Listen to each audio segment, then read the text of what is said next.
Here at historic Fort Mifflin, we're supposed to rendezvous with the South Jersey Ghost Research Team.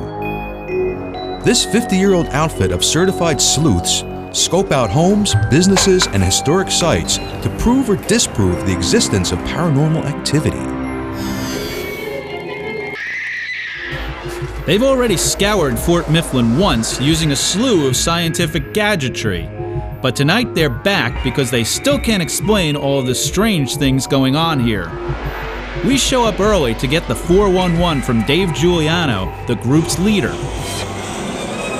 Why Fort Mifflin? Is this a place really have a history of being haunted, or just a history? It's one of those unique locations where you have a lot of history going on, plus a lot of ghosts that have been reported here over the years. Hundreds and hundreds of people have reported seeing the same exact apparitions in the same exact buildings.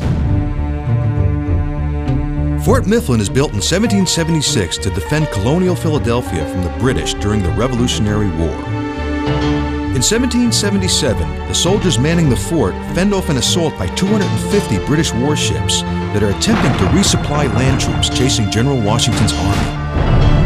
The American successful defense against the British ships earns Mifflin its reputation as the fort that saved America.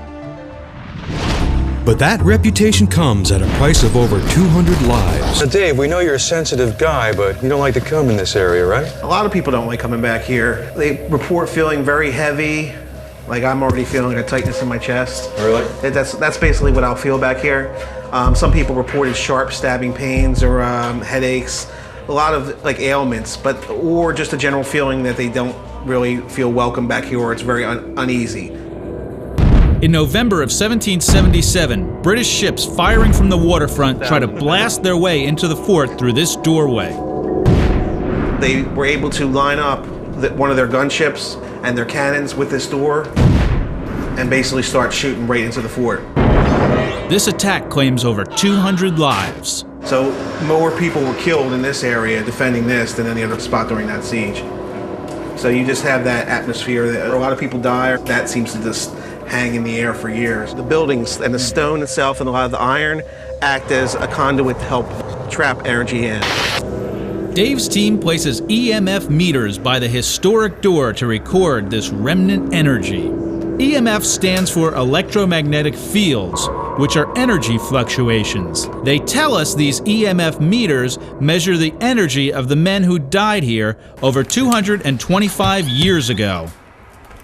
They did give Washington enough time to escape to Valley Forge, where it was too far for the British to reach him at that time. If that hadn't happened, the revolution might have ended right there.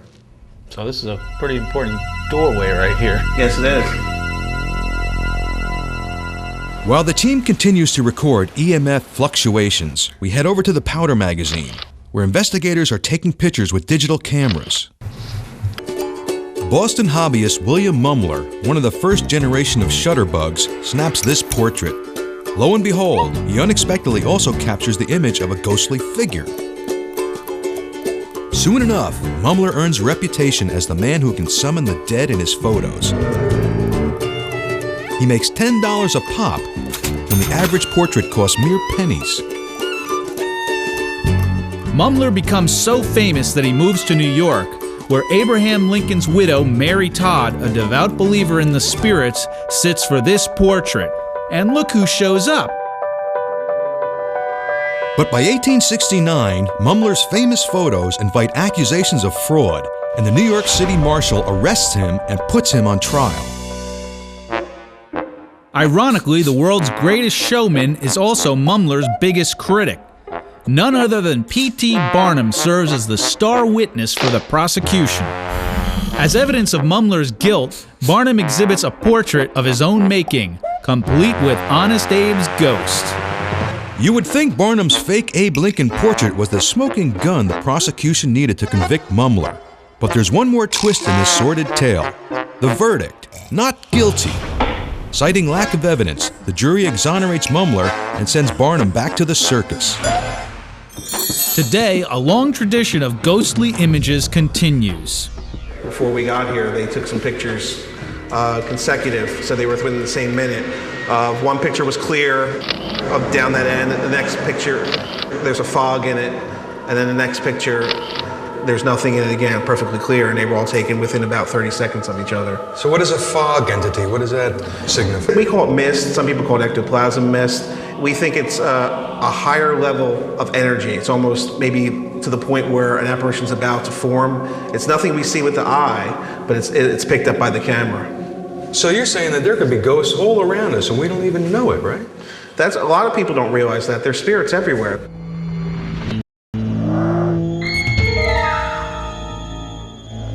There's one more haunted historical site to see: the fort's prison. This looks like a dungeon in here. Well, during the Civil War, it was actually used to house Confederate prisoners, deserters from the Union Army, and just about anyone else that broke the law that didn't fit in the regular jail. What's your head? They must have been shorter back then. Ooh. A little bit further. It certainly This is looks casement haunted. number 5. Whoa. Hey, there's a party going on in here. It certainly wasn't a party here during the Civil War.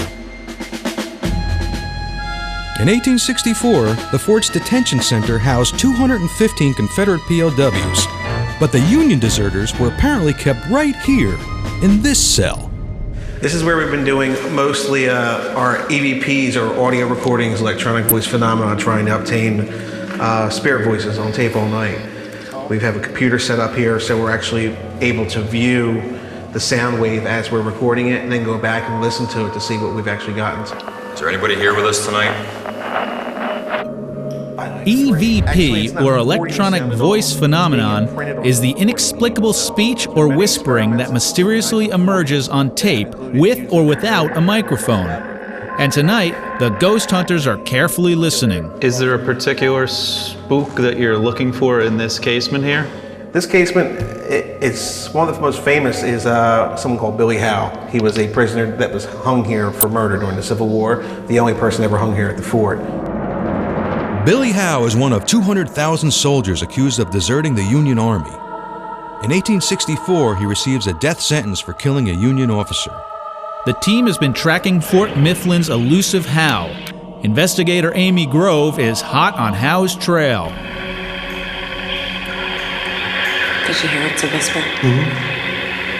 What does it say? It's actually saying my whole name. I heard something, all right, but it could be just about anything. Let's hear that one more time, Amy Grove.